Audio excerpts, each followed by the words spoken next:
Most people who have been to church know Philippians 4:6. Be anxious for nothing, but in everything by prayer and supplication, with thanksgiving, let your requests be made known to God. It is the anxiety verse. The one people text to friends at 2 a.m. The one printed on journal covers and coffee mugs. If you have been a Christian for any amount of time, you have probably memorized it, or at least heard it enough that it comes to mind when things get hard. But almost everyone who knows verse 6 has skipped straight over verse 7, Philippians 4:7. And the peace of God, which surpasses all understanding, will guard your hearts and your minds in Christ Jesus. That word, guard, most people read it and move on. It sounds soft, reassuring. The peace of God will guard you. Good, moving on. But in the original Greek, guard is phruréω, praetorian. It is a military term. Specifically, the word for a Roman garrison stationed at a city gate, a unit of trained soldiers whose entire job is to control what enters and what exits. Paul is not describing a feeling washing over you.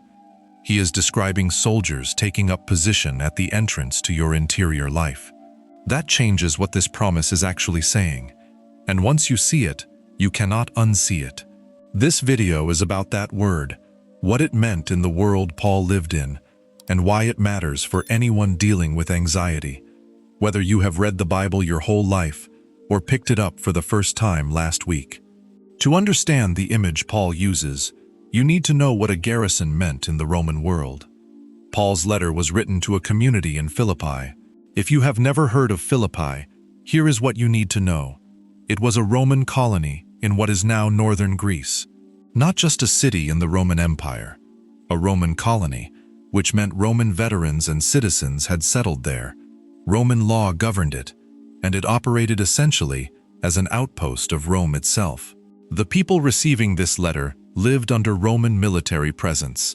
They knew what a garrison was, not as a history lesson, but as daily life. A Roman garrison was a unit of soldiers, not one guard, a company, stationed permanently at a location of strategic importance. Their specific job was to hold a point, usually the city gate. In the ancient world, a walled city had one or two gates. That was it. Control the gate, and you controlled everything. No one entered without the garrison's approval. No threat got inside without getting through them first. The garrison did not patrol the whole city looking for trouble. They stood at the one place that mattered, the entrance. Everything had to pass through that point, and they decided what did and what did not. This is Paul's image for what God's peace does to your mind. It does not promise to remove your difficult circumstances. The threat outside the wall may still be real. The problem is still there. The hard situation has not disappeared. What the garrison does is stand at the entrance to your interior life, your thoughts, your emotions, your fears, and hold what would otherwise pour in. Anxiety can camp outside the wall all it wants. The garrison controls what gets inside. For the Philippians reading this letter, that image was not abstract. They could close their eyes and picture exactly what it looked like. A unit of soldiers, the gate held, nothing getting through without authorization. Paul chose that image on purpose. Here is the angle most people never think about. Anxiety does not just come at you from the outside. It presents itself to you as something useful. It says, I'm protecting you. You worry about your health because you care about your health. You lie awake thinking about a relationship because that relationship matters to you. You run through worst-case scenarios because if you imagine them in advance, you will be prepared when they come. Worrying feels like being responsible, like staying alert, like caring enough to take the things seriously. This is the lie anxiety tells. And it is a very convincing lie, because it is built on something true. You do care. The things you worry about do matter.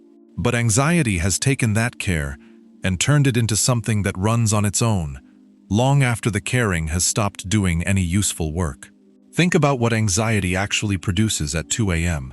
Not solutions, not preparation, just the same thoughts cycling again, pulling your mind in different directions simultaneously.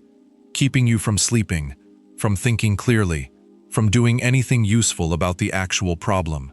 Paul's word for anxiety is merimno.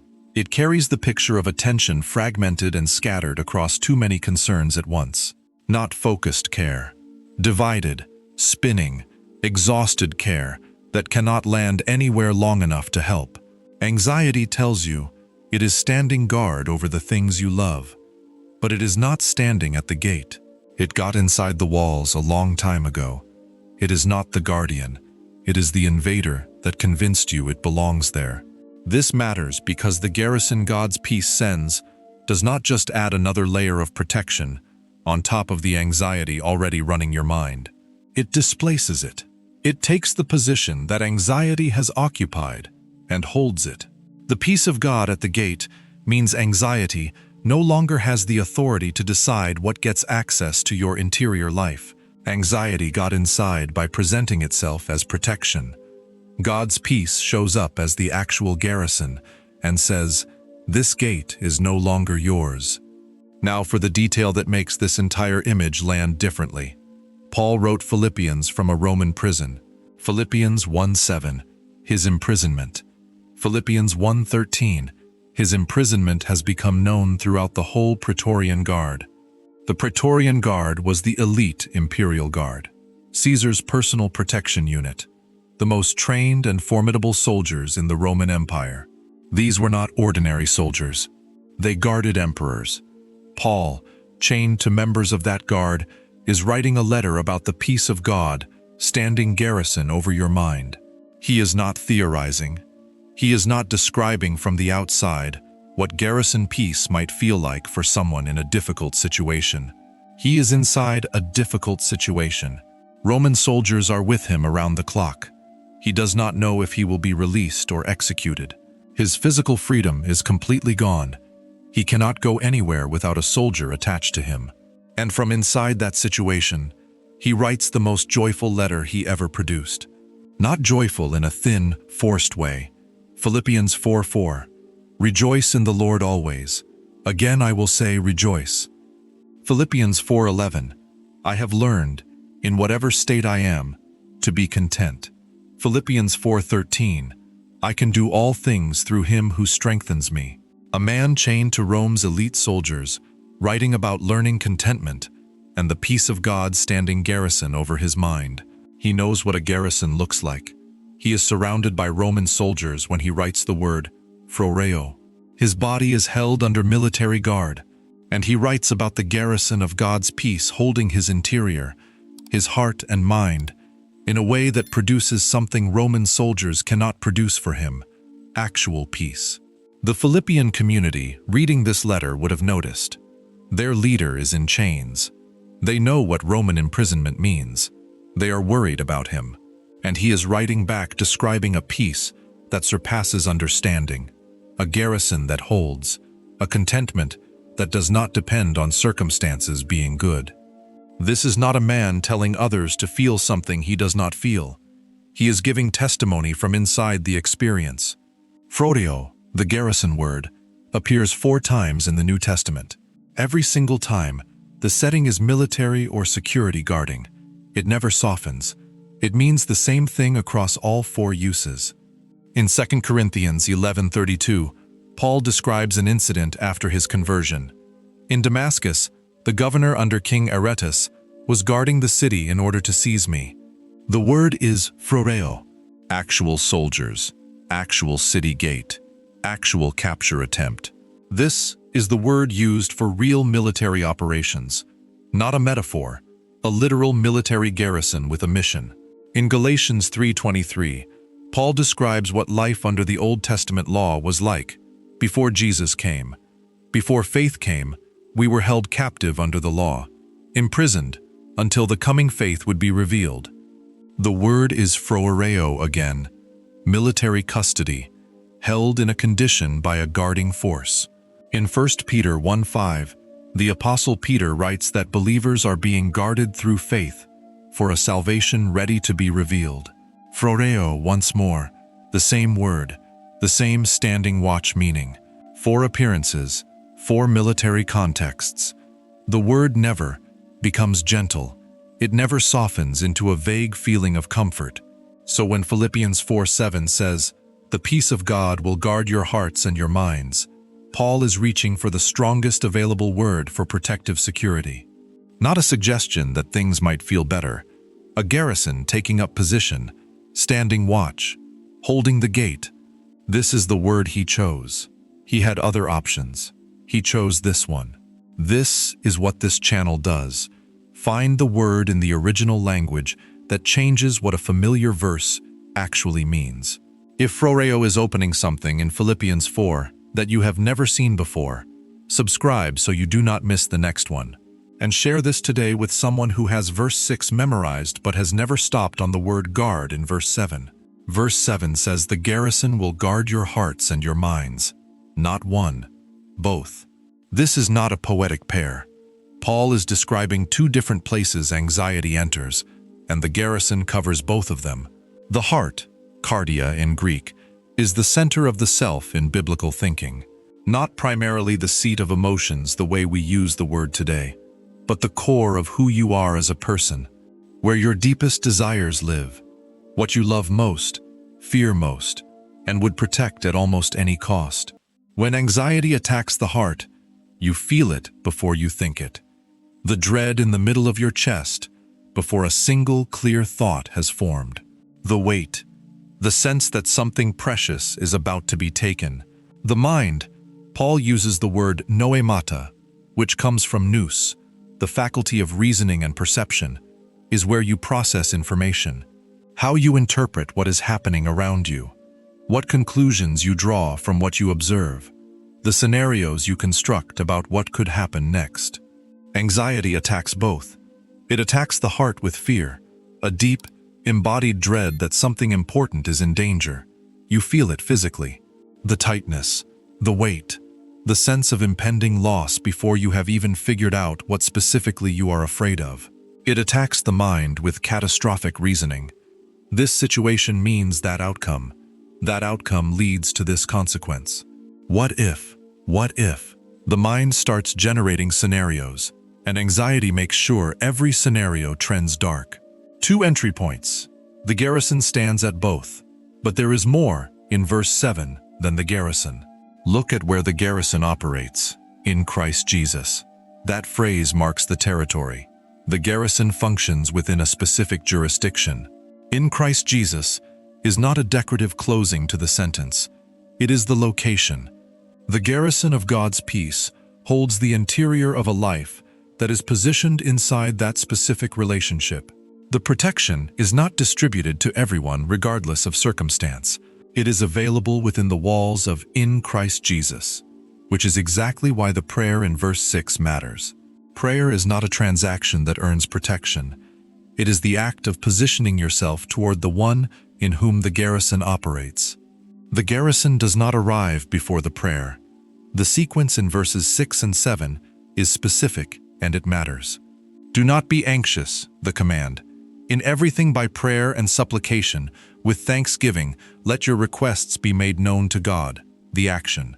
And the peace of God will guard your hearts and your minds. What God does in response. Command, then action, then result. The garrison is not passively waiting for you to feel ready to receive it. It comes in response to a specific practice. You do the action. The garrison arrives. 4 components in the action Paul describes. Prayer, proseuche, the general word for direct address to God.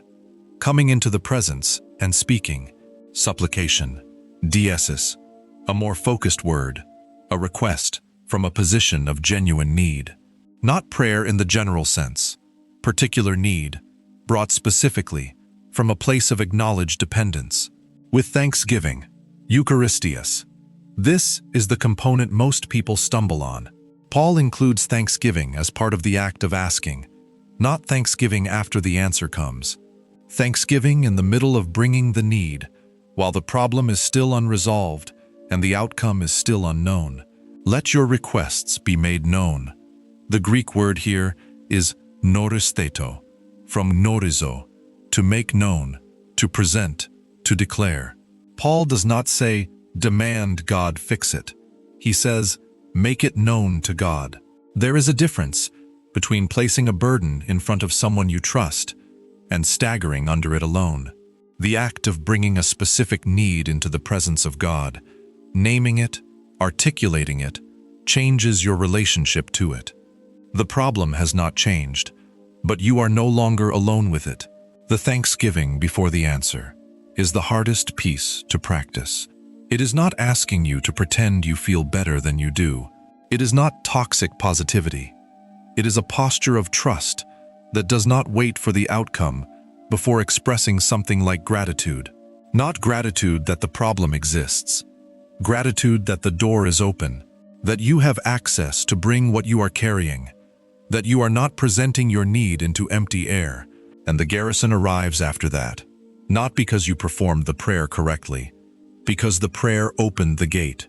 Verse 7 includes one more phrase that most people read quickly and pass over. The peace of God, which surpasses all understanding. The Greek word translated understanding is nous, the same word at the root of Paul's word for mind throughout this passage. The peace surpasses all nous, all the reasoning, all the calculation, all the logical processing that your mind does to try to determine how you should feel about your circumstances.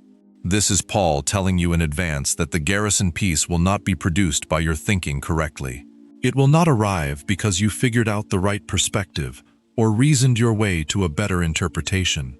It surpasses that process entirely. It comes from outside the system.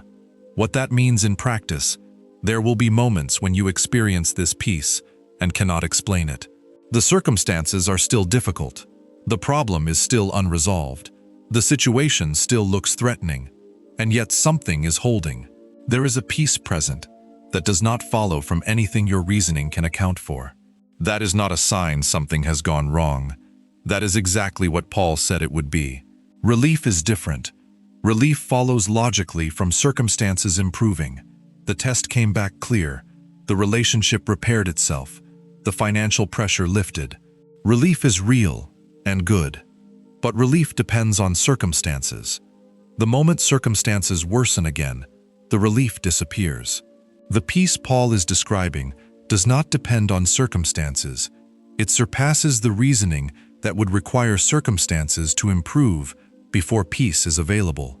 It is available inside the hard situation, not after it resolves. So if you have ever tried to explain your peace to someone who cannot see why you have any reason for it, and come up empty, that is not a failure. Paul wrote the explanation 2,000 years in advance. The peace surpasses understanding.